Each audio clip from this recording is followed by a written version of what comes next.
Good evening all, this is the Mad Monarchist with the politically incorrect truth about the Empire of Japan, the Republic of Korea, and the comfort women issue. I'll talk about this because it's been coming up again lately. It comes up every now and then, it seems like. And lately it's been coming up more and more. And as odd as it seems, I just recently saw a program on the Chinese Central TV talking about the comfort women, and they're taking a lot of shots at Japan and accusing them of violating human rights. And there are a few things that are more hypocritical to the extent of being downright comical than seeing the People's Republic of Chinese sweatshops accusing anyone of violating human rights. But it's been put around more and more and more, and South Korea seems determined to make an industry out of this. And they have their little comfort woman statue that they've put up some of these in the United States. They've taken some on like world tours, and the whole thing is really designed just to make Japan look bad, to vilify Japan.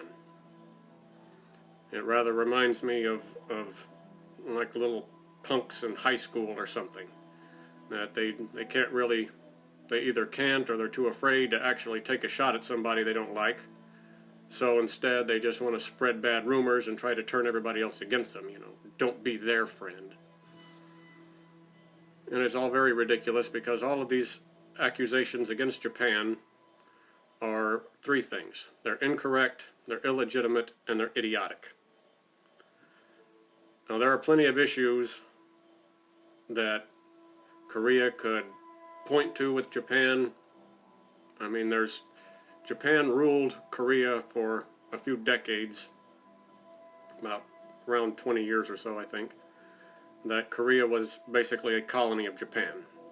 Anytime something like that happens, there's going to be bad incidents. There's going to be some good aspects, there's going to be some bad aspects, and I have no idea why Korea, and particularly it's South Korea that does this, would want to seize on this one issue, because there is really nothing to it. It is, as I said, incorrect, illegitimate, and idiotic. It is incorrect because they accuse Japan of basically running a vast network of sexual slavery.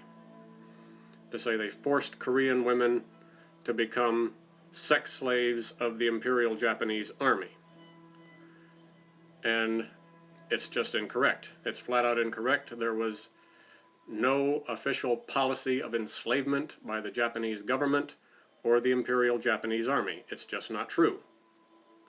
Some of the women who were involved, and there were comfort women, and there were Korean comfort women, and some of them may have been forced into it. They may have been forced into it by their families, they may have been forced into it by their parents who forced them to go and do this to try to earn money for the family.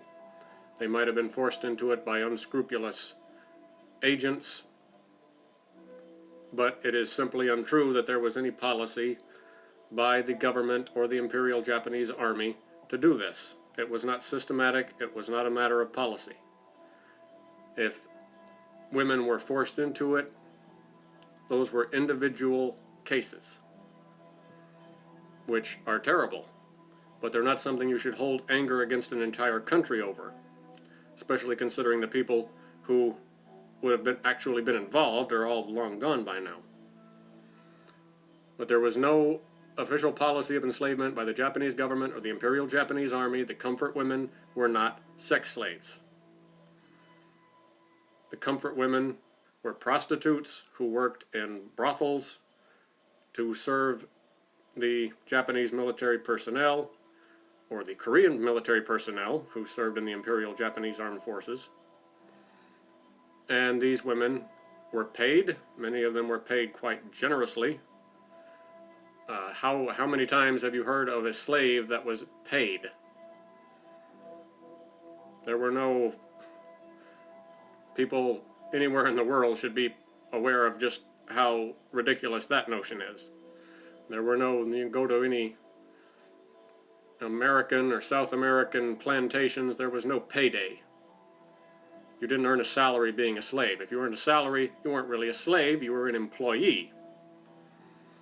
And I have seen myself, with my own two beady little eyes, I have seen newspaper ads and magazine ads from the 20s, 30s, recruiting, advertising, you know, for comfort women to say, come and work as a comfort woman and you will get this kind of pay, you'll get good pay and you'll get good benefits and you'll be taken care of, and trying to sell people on this. Now, if the military was going around and rounding up women by force, why, in the first place, why would they pay them? And in the second place, why would the people doing this spend money to buy ad space in newspapers and magazines if they're getting these women for free by force, if they're just being forced by the military and then handed over to these brothels?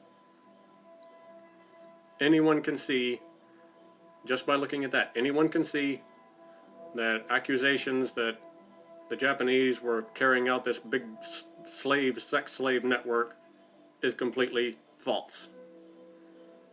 It's not difficult to understand that. It's not difficult to see that. The evidence is all over the place. Just, as I said, with the ads you can find advertisements for this. Or the women who are making money, sending money home to their families, or just keeping it for themselves, you know, saving it, becoming rather wealthy, and eventually moving on to other occupations. They were being recruited, they were being paid, they were not sex slaves. They were employees. Second, illegitimate. They say it's illegitimate because the state of Japan, after the war, paid compensation for any grievances committed during the period of Japanese colonial rule over Korea. They said, whatever you're upset about, whatever thing happened to you that you're upset with us, and it's keeping us from having friendly international relations with each other, we want to solve that, we want to put that all behind us. So Japan, the Japanese government, and the government of the Republic of Korea, which at the time was under the rule of the father of the current president of South Korea, which is another thing that, again, would be almost comical that this is happening now. The current president of South Korea making such a big deal out of this. It was her father, her father, who signed the agreement with Japan to say, okay, Japan, if you pay us all this money, then we're good. Everything's done, water under the bridge, we won't bring it up anymore. It's all over with. Japan paid him the money, and the government of Korea said, all right, we'll take this money and we'll invest it in things that will benefit our country. Use it to fight the communists. This was North Korea and South Korea were still pretty much at war. And today you'll hear a lot of people saying that Japan needs to pay individual compensation, and these women still have not been compensated, and it's a violation of their human rights that they haven't been compensated. Well, they have been compensated. This is why it's an illegitimate argument. They have been compensated by the Japanese government. Now, if the Republic of Korea didn't turn that money over to the victims, that's a problem that the Koreans need to take up with their own government, not Japan. Japan already paid them the money, and if now they're saying that's not good enough, or you paid it to the wrong people or something like that, or it never got to us, well then, if that's not good enough, then you need to abrogate that agreement and you need to pay back to Japan all the money that they gave South Korea. Pay it all back to them, and then we'll start all over again. But as it is now, it's an illegitimate argument, because whatever happened in the past, whatever they want to call it, they were compensated for it. They were given very generous compensation for it. Japan paid a lot of money to South Korea, like it paid a lot of money to all the other powers after World War II. When Japan was defeated, Japan was forced to pay compensation to a lot of different countries. And Japan paid a great deal of money to South Korea with the agreement that after they paid Korea this money, they were going to be fine. Everything was good. No more grievances, no more finger pointing, no more none of that. We're all fine now. They got the money, now they're wanting to go back and say, well, no, now it's not good enough, now we want more. It's an illegitimate argument. Finally, I say it's an idiotic argument because it makes Korea look bad. I don't have any problem with Korea. I don't have any problem with Koreans. There is a lot about Korea to admire. They have a very long history with many accomplishments to their credit. But this is idiotic. Going on and on about this does not make Korea look good. It makes Korea look like a country that wants to be pitied rather than respected. And it's putting out the image all over the world of Korea just being the poor perpetual victim rather than a proud sovereign country. All anyone is going to know about Korea because of all of this is that, oh, Korea, yeah, that's that country that used to be ruled by Japan. Is that how Koreans really want to be known to the rest of the world? Because I know Koreans have a lot to be proud of in their history. They have a lot of great heroes, great generals and admirals and monarchs, kings like Sejong the Great and people like that they can point to and be really proud of.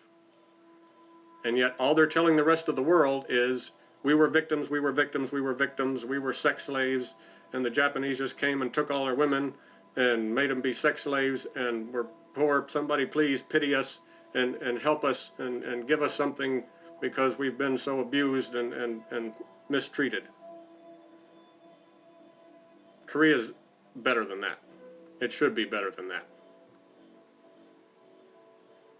And all of this hatred being poured out, as I said at the beginning, it's all about just trying to vilify Japan in the eyes of the rest of the world. And it's stupid. Because Japanese people don't have anything against Koreans. If you talk to, I mean that inherently. If you talk to young Japanese people, if you talk to like Japanese kids in high school or something, you ask them about Korea, they'll say, yeah, they love Korean music, they love Korean television shows, and they got no problem with Korea. It's only after they get older, they become more politically aware, and they start seeing all of this anti-Japanese hatred coming out of South Korea, all for stuff that happened decades ago, that the current, no one living in Japan, they didn't do any of this stuff. They're not responsible for any of this stuff. They haven't harmed anyone, and they see all of this hatred being poured out on them. And so then, yes, they start to resent that. If somebody hates you unjustly, you're going to start to hate them back after a while.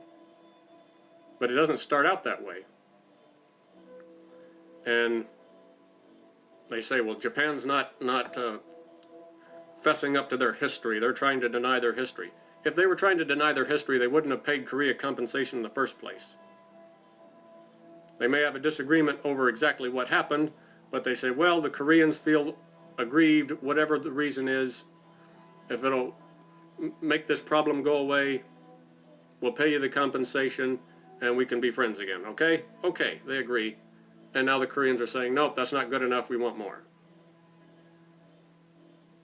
It's incorrect, it's illegitimate, and it's idiotic.